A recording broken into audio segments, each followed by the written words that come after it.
പ്രിയമുള്ള മലയാളി പ്രേക്ഷകരെ, ഞാൻ അവതരിപ്പിച്ചുകൊണ്ടിരിക്കുന്ന ഗാന്ധിജിയുടെ നീതിശാസ്ത്രം എന്ന ചാനൽ പരമ്പരയുടെ 19ാമത് എപ്പിസോഡാണ് ഇന്ന് അവതരിപ്പിക്കുന്നത്. ഇതിന് ഞാൻ കൊടുത്തിരിക്കുന്ന പേര് കാശ്മീർ പ്രശ്നം കാരണം ഒരു വയറ്റുവേദന എന്നാണ്. അതിൻ്റെ വിശദാംശങ്ങൾ കടക്കുന്നതിന് മുമ്പ് പതിവ് പോലെ ഞാൻ എന്നെ പരിചയപ്പെടുത്താം. എൻ്റെ പേര് GK ബാബുരാജ് പടപ്പക്കര. എൻ്റെ നാട് കേരളത്തിലെ കൊല്ലം ജില്ലയിലാണ്.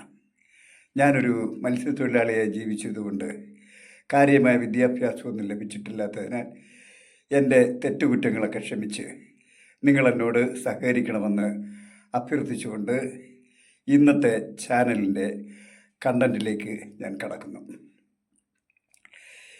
ലോകമുള്ള കാലത്തോളം അവസാനിക്കാത്ത കാശ്മീർ പ്രശ്നങ്ങൾ, അതായത് അവിടുത്തെ തീവ്രവാദവും യുദ്ധങ്ങളും ഒരു കാലത്തും അവസാനിക്കാത്തതും ഇന്നും തുടർന്നുകൊണ്ടിരിക്കുന്നതും ലക്ഷക്കണക്കിന് മനുഷ്യർ മരിച്ചു വീണതും ഇനിയും ലക്ഷോപലക്ഷം മനുഷ്യർ മരിക്കാനിരിക്കുന്നതുമായ ഈ കാശ്മീർ പ്രശ്നമുണ്ടായത് ഒരു വയറ്റുവേദനയാണെന്ന് പറഞ്ഞാൽ അതിന് അതിശയോക്തിയോ അവിശ്വസനീയതയോ ഒന്നുമില്ല.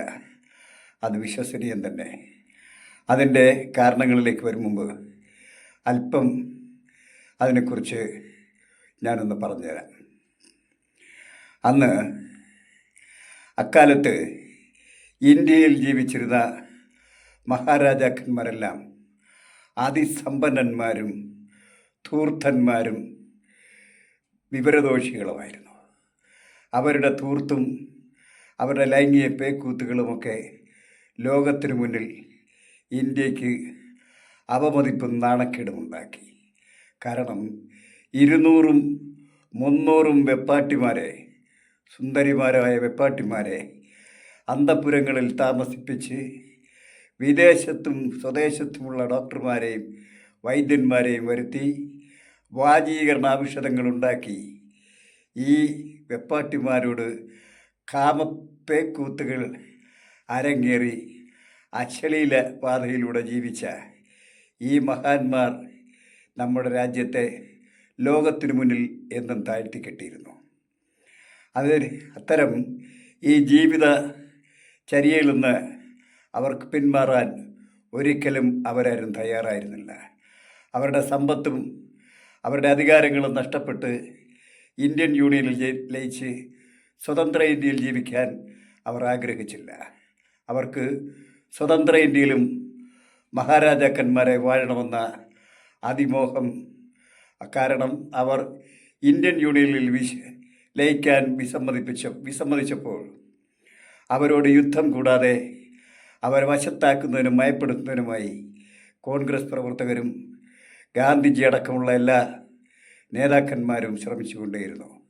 പ്രധാനമായും നെഹ്റുവും പട്ടേലും ഇന്ത്യൻ ബ്രിട്ടീഷ് വൈസ്രോയി മൗണ്ട് ബാറ്റനും അടക്കം എല്ലാ മനുഷ്യരും അതിനുവേണ്ടിയുള്ള ശ്രമത്തിലേർപ്പെട്ടു.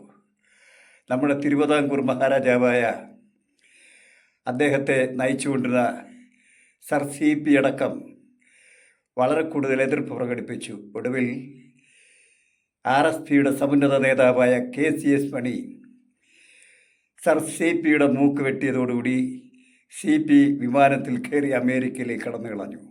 അതിനുശേഷം തിരുവിതാംകൂർ കൊട്ടാരം വളഞ്ഞുള്ള അതിശക്തമായ കോൺഗ്രസ് പ്രക്ഷോഭത്തിൽ അടിപതറി ഒടുവിൽ തിരുവിതാംകൂർ മഹാരാജാവ് ഇന്ത്യൻ യൂണിയനിൽ ലയിക്കാൻ ലയന കരാറിൽ ഒപ്പുവെച്ചു. പ്രഗത്ഭനായ ഒറീസ മഹാരാജാവിനെയും ഹൈദരാബാദ് നൈസാമിനെയും ബറോഡ മഹാരാജാവിനെയും ഒക്കെ അനുനയിപ്പിച്ച് വശപ്പെടുത്തി ലയനക്കരാറിൽ ഒപ്പുവെക്കാൻ സാധിച്ചുവെങ്കിലും കാശ്മീർ മഹാരാജാവ് ഹരിസിംഗ് അതിന് വഴങ്ങാതെ നിന്നു. മലയാളിയായ VP മേനോനും സർദാർ വല്ലഭായ് പട്ടേലും ഇത്തരത്തിൽ മൗണ്ട് ബാറ്റൻ പ്രഭുവിനോട് അഭ്യർത്ഥിച്ചു, കാശ്മീർ മഹാരാജാവിനെ നമുക്ക് വശപ്പെടുത്തിയെടുക്കണം.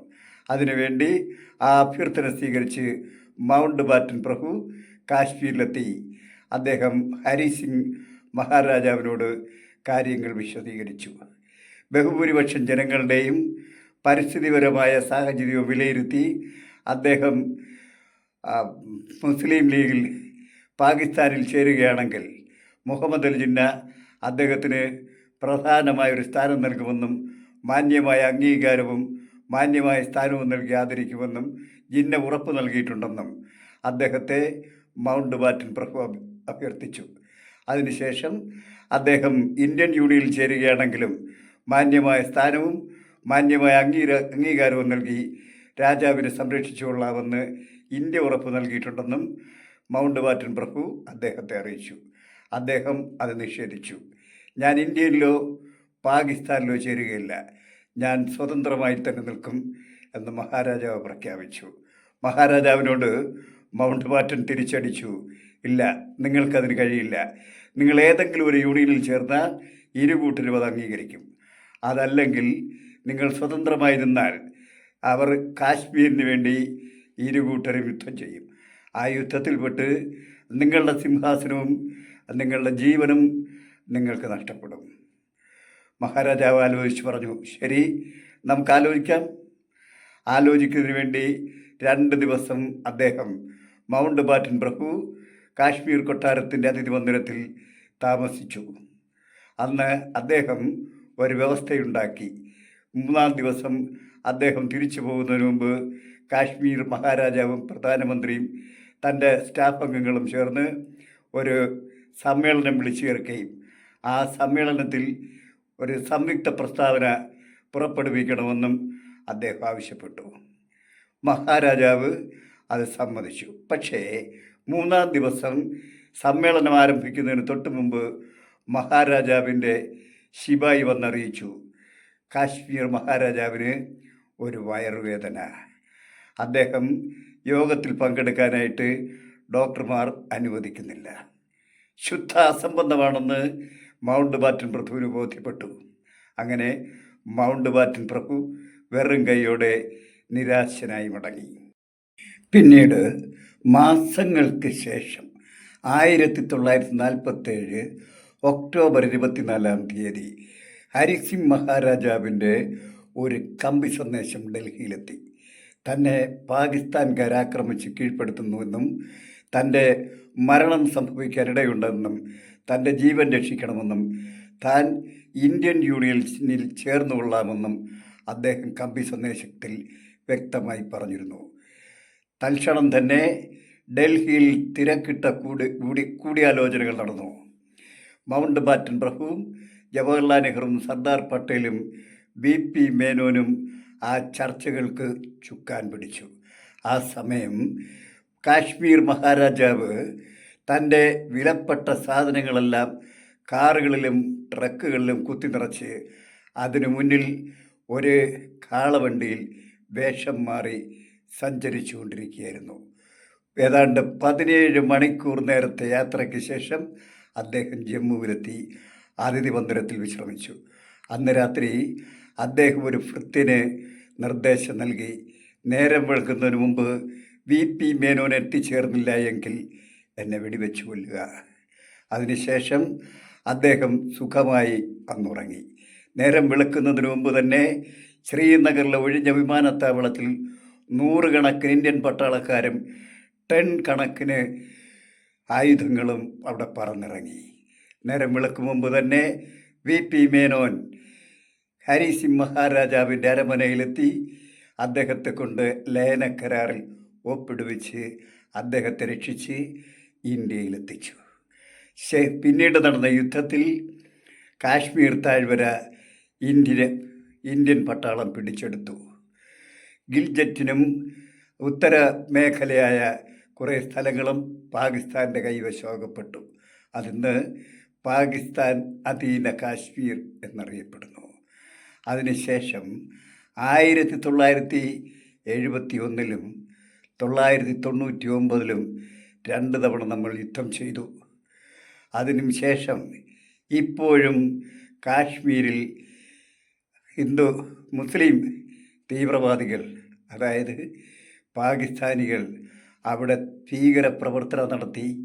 അതിനെതിരെ നമ്മുടെ പട്ടാളക്കാർ നടത്തുന്ന വെടിവെപ്പിൽ പരസ്പരം കൊന്നും കൊലവിളിച്ചും ഇനിയുള്ള ജീവിതകാലം മുഴുവൻ ഈ ലോകമുള്ളിടത്തോളം യുദ്ധങ്ങളും കെടുതികളും ദാരിദ്ര്യവും പട്ടിണിയുമായി തുടരുന്നതിന് പകരം കാശ്മീരിൽ എന്ത് വിട്ടുവീഴ്ച ചെയ്തും സമാധാനം പുനഃസ്ഥാപിച്ച് ഗാന്ധിയൻ സോഷ്യലിസം നടപ്പാക്കണമെന്ന് വിനീതമായി ഭരണകർത്താക്കളോട്, പ്രത്യേകിച്ച് ഇന്ത്യൻ ഭരണകർത്താക്കളോട്, ഇന്ത്യയുടെ സമ്പത്തും ശാശ്വതമായ സമാധാനവും ശാന്തിയും കൈവരിക്കാൻ സാധ്യമാകുന്ന എല്ലാ സമാധാന ശ്രമങ്ങളും നടത്തണമെന്ന് അഭ്യർത്ഥിച്ചുകൊണ്ട് ഞാൻ എൻ്റെ ഈ എപ്പിസോഡ് ഇവിടെ അവസാനിപ്പിക്കുന്നു.